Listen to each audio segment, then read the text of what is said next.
Halo, selamat malam semuanya. Nama saya Wilson Renaldo, NPM 185 1083. Nah, pada malam ini saya akan menjelaskan tentang bagaimana tahapan-tahapan proses perkara di dalam pengadilan agama. Nah, jadi dalam pengadilan agama terdapat beberapa proses tahapan yang diawali dari pendaftaran. Nah, jadi pada pendaftaran ya, pertama-tama eh, seorang pihak yang berperkara harus membawa antara dua. Yang satu adalah surat gugatan atau dia boleh membawa surat permohonan. Nah, itu bawa ke pengadilan agama. Nah, jadi lalu yang kedua, setelah kita bawa ke pengadilan agama, kita itu menghadap ke petugas meja pertama dan kita serahkan surat gugatan atau permohonan itu. Nah, jadi harus disertai minimal 6 rangkap beserta fotokopi kutipan akta nikah yang telah ditempel materai dan cap pos, dan khusus untuk perkara perceraian itu wajib mencantumkan fotokopi KTP. Nah, lalu setelah itu petugasnya itu akan menjelaskan kepada kita tentang apa yang dianggap perlu dalam persidangan kita ini. Kemudian nanti dia akan menulis surat kuasa untuk membayar atau SKUM untuk kita. Nah, jadi setelah itu kita yang sebagai pihak yang berperkara harus membayar biaya panjar ke bank. Nah, yang ditunjuk ya, banknya jadi ditunjuk ke kita, yang besarnya itu sesuai dengan jumlah yang tertera di SKUM tadi. Ya, jadi kita bayar sesuai dengan harga yang sudah dia tulis. Nah, lalu pemegang kas atau kasir nanti akan menandatangani surat kuasa untuk membayar tadi SKUM, dan dia akan bubuhkan nomor urut perkara, tanggal penerimaan perkara. Nah, kemudian dia akan menyerahkan tindasan pertama SKUM-nya yang telah dicap lunas dan surat gugatan atau permohonan kepada pihak yang akan berperkara tadi, yang udah membayar tadi ya. Nah, kemudian kita akan masuk ke tahapan penanganan perkara di persidangan. Nah, setelah semua sudah dibayar dan lain-lain, nah perkara kan itu sudah didaftar di pengadilan agama. Nah, jadi kita cuma nunggu panggilan dari jurusita atau jurusita pengganti. Nah, itu dia akan dilakukan pemanggilan ini sekurang-kurangnya 3 hari sebelum sidang. Ya, jadi 3 hari sebelum sidang itu harus langsung disampaikan kepada alamat penggugat atau pemohon dan juga tergugat atau termohon ya. Seperti yang ada dalam surat gugatan atau surat permohonannya. Nah, jika ketika mereka cari dan manggil itu nggak ketemu alamatnya, mereka akan sampaikan kepada kepala desa atau lurah di mana kita tinggal. Nah, jadi akan dititipkan.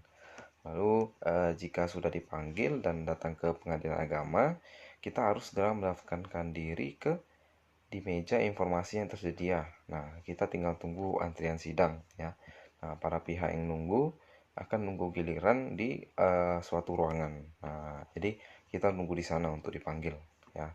Nah, lalu kita masuk ke dalam proses persidangannya. Nah, biasanya diawali majelis hakim akan awali dengan upaya perdamaian. Nah, apalagi pada perkara perceraian seperti cerai gugat dan cerai talak. Hakim itu wajib mendamaikan kedua belah pihak yang berperkara ya setiap kali sidang. Nah, jika kedua belah pihak telah hadir di persidangan, maka dilanjutkan dengan mediasi. Ya, kedua belah pihak bebas untuk memilih hakim mediator yang tersedia di pengadilan agama, dan ini nggak dipungut biaya sama sekali. Nah, kalau misalnya pada tahap ini terjadi perdamaian, maka perkaranya akan dicabut oleh penggugat atau pemohon ya, dan perkara dianggap selesai. Nah, sampai di sana.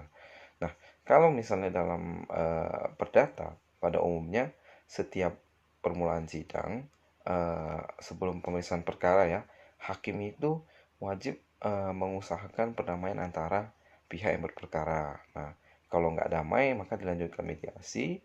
Nah, kemudian dalam mediasi ini para pihak boleh menggunakan hakim mediator yang tersedia di peradilan agama sama seperti tadi, tak dipungut biaya.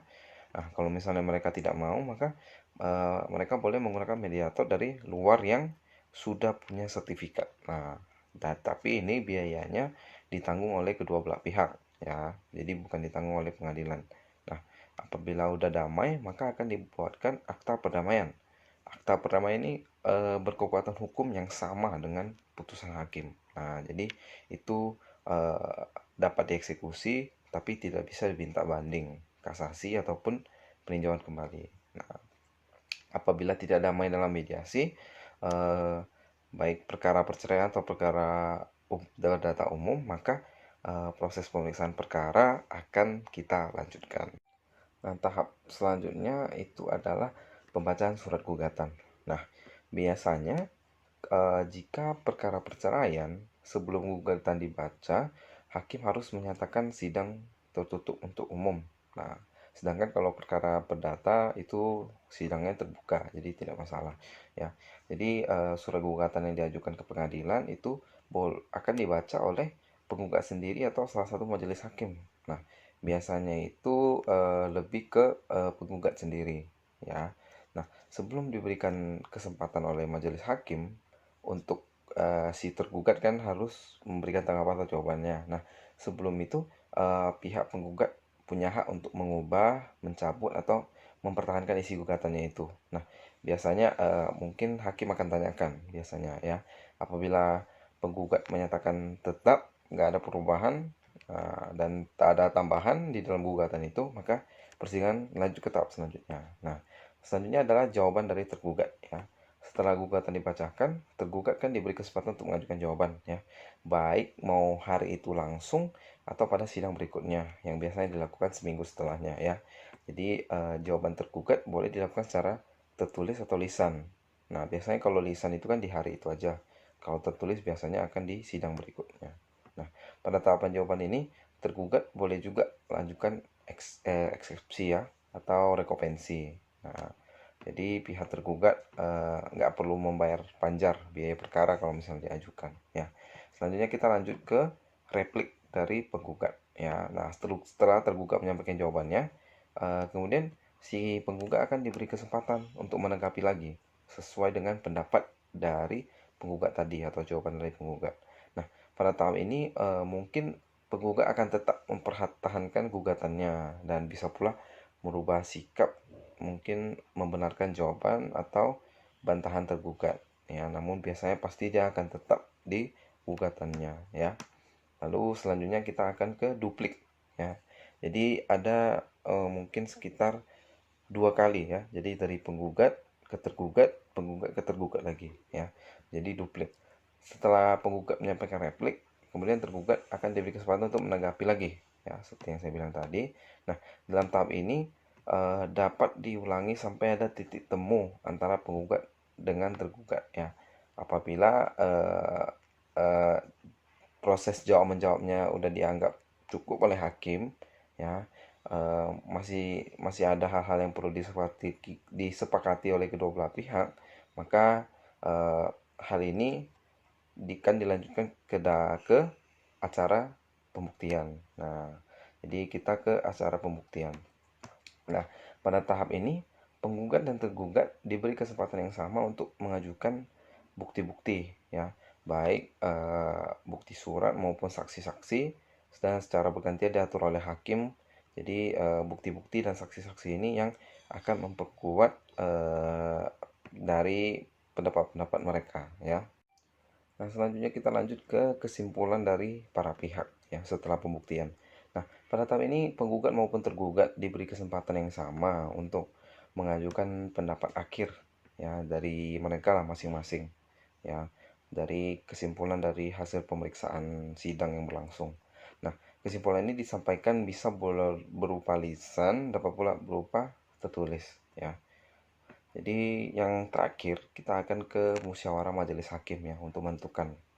Nah, dalam rapat permusyawaratan majelis hakim ini mereka itu rahasia ya. Jadi hanya boleh di antara majelis hakim saja ya. Jadi semua hakim akan menyampaikan pertimbangan dari mereka atau pendapatnya boleh secara lisan atau tertulis lagi ya. Jadi jika terdapat perbedaan pendapat maka akan diambil suara terbanyak ya. Makanya hakim itu harus berjumlah ganjil ya. Jadi pendapat itu dapat ke titik temunya ya. Jadi pendapat yang berbeda yang oleh majelis hakim itu kemudian dibuat dalam putusan ya. Jadi setelah selesai musyawarah, kemudian sesuai dengan jadwal sidang akan dibacakan putusannya ya. Setelah dibacakan putusannya, penggugat atau tergugat berhak mengajukan upaya banding ya. Cuman hanya dapat diberikan tenggat waktu 14 hari atau 2 minggu setelah putusan diucapkan ya. Setelah diucapkan ya. Jadi bukan setelah keluar ya. Apabila penggugat atau tergugat nggak hadir saat dibacakan putusan, maka jurus sita pengadilan agama akan menyampaikan isi putusan itu kepada pihak yang tidak hadir.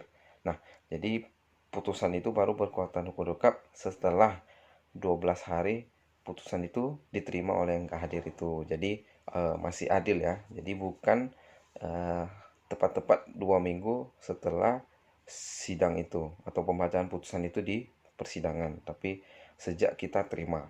Nah, jadi oke. Nah, jadi itu sekian untuk tahapan dari proses pengadilan agama dari sejak didaftarkan hingga penanganan perkara hingga ke persidangannya. Terima kasih. Saya mohon maaf bila ada salah kata atau salah informasi yang saya berikan.